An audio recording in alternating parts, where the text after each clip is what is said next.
And we're here with Birmingham-Southern head coach Jan Weisberg and players Richie, Misischia, and Tyler Wise.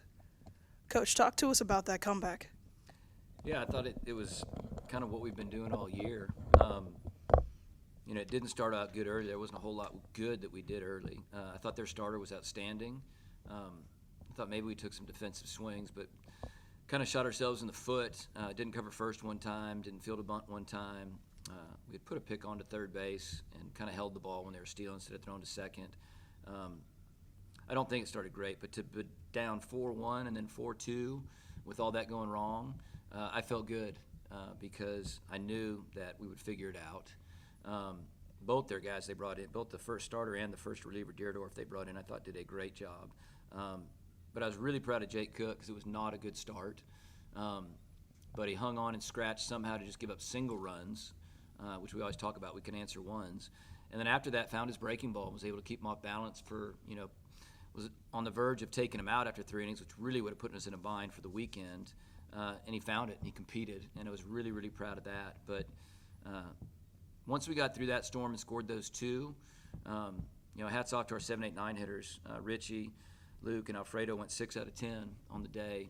Alfredo, 2 great hit and runs at 2 moments. The first one to kind of get us started to score that first time, and that last one was really big, down 1. Runner at first to go first to third and open it up, and Richie gets the safety squeeze down. But they just kept competing, Hannon bridged the gap for an inning when it was still 4-3, and we had the top of our order coming up. They had the top of their order coming up, and I thought it was a tipping point where it could go one way or the other. And, part of me doesn't want to use them behind in the game, thinking about saving them for tomorrow.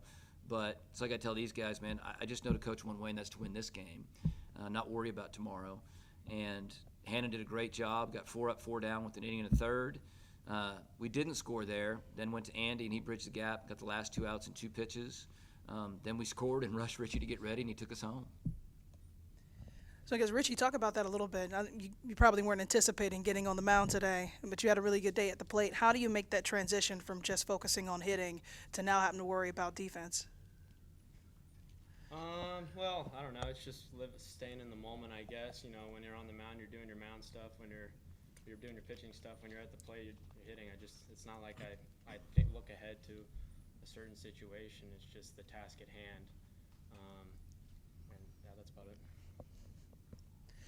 So talk to me a little bit, Tyler, about that 5th inning. It seemed like that was a turning point for you guys in the game. How was the feeling in the dugout? What really changed? It definitely was. The first 4 innings, the momentum was definitely on their side, and the 5th inning was a huge pivoting point in the game. The energy in the dugout, of course, it livened up once we got a few guys on, and hitting is contagious. Once you see a hit fall, it's just one after another. We just kind of carried that throughout the game. They never got that momentum back, too. When they lost it, we were on the offensive, and you could totally tell. Jan, talk about what it's like to put that safety squeeze on. Their coach is calling timeout, going to talk to the pitcher. You got Oakley on third and Richie up to bat. First pitch, lay down the bunt. I mean, what's that like? What's the energy like? Yeah, and it's hard because it's not that I don't trust Richie to swing the bat right there, and there's a lot of good things there. Is that I'm thinking that he's probably not going to hit a double play because he's really fast. That's extremely hard. But I just sensed at that moment, what's the surest way to get the run? And had all the confidence in the world. And I actually asked Rich. I went and I asked him. I said, how do you feel about a safety squeeze? And he just said, yep. And he said he felt great about it. And I really felt good about it because Tyler brought up a good point, just that momentum. To just tie it when, they've got a sophomore on the mound. He played short all day, and I've got our guy that, I just said, I want to get this run in because they're not beating us if we tie it. That was just the mentality I thought that we had. And it was a great bunt and a great job by Oakley to get in under the tag. So this question is for both the players. Big game, a lot of energy, a lot of mental exertion, physical exertion. How do you turn around and come back and play again tomorrow? I don't know. I feel like I'm going to repeat my answer from last time. It's just like be ready to go at any time. It's kind of a reflection of how T-Wise's day went at the plate. It's a lot of frustration. He barreled a lot of balls to a lot of people, and nothing really fell. And then at the right time, the one did, and it's just like you just stayed on it, and that's how we're gonna have to do it. Even though we're gonna be a little tired, still gotta produce. Yeah, championship. And I think what's special about this team, we're so senior-led. I mean, all the guys have been here. We played a big regional our sophomore year, and we've seen what and felt what Championship Sunday feels like. So we're familiar with the fatigue, but we've all got one thing in mind. So we're not content until we're on the bus to Cedar Rapids. Tyler and Richie, both of you graduated this morning. Both summa cum laude, is that right? Cum laude? He was Both? summa cum laude. Yeah? He was Congratu- magna. Ma- No, it's just cool. Oh, you're just cum. Just cum? Yeah. Oh, I know this. You both graduated with over a 3.5 GPA. Congratulations on a great academic career. The whole class, the cumulative GPA was above 3.5. And I told those guys today, man, everything they've done is great. But we had 9 guys graduate today, 8 seniors, and Paul graduated as a junior. But their cumulative GPA was above 3.5.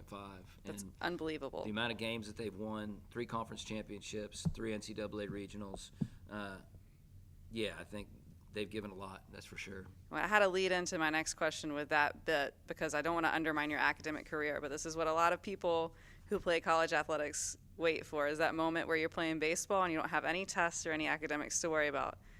What are your thoughts on that moving forward this weekend, hopefully next weekend? So I've been saying that for the last, because I finished class like last week and stuff, and I said I'm living the life right now. I don't have to worry about making money. I don't have to worry about going to class. I just play baseball. So I mean that's just how it is for me, and I've been riding the wave. Yeah, I'll just retweet that. So exactly the same. Yeah, and that's another thing that people don't get, with our final schedule, the 3 regionals that they've been in, this is the first time we played in one without class.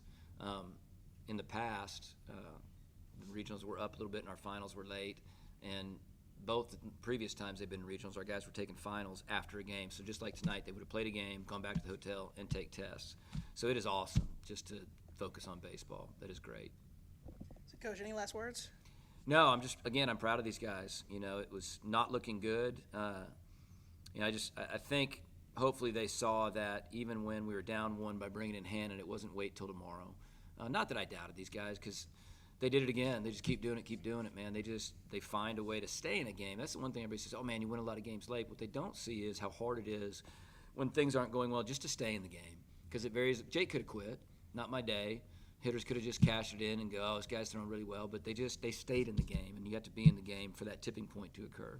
And that's it. I'm just proud of them. Congratulations. Get some sleep. Thank you. Yeah, thank you.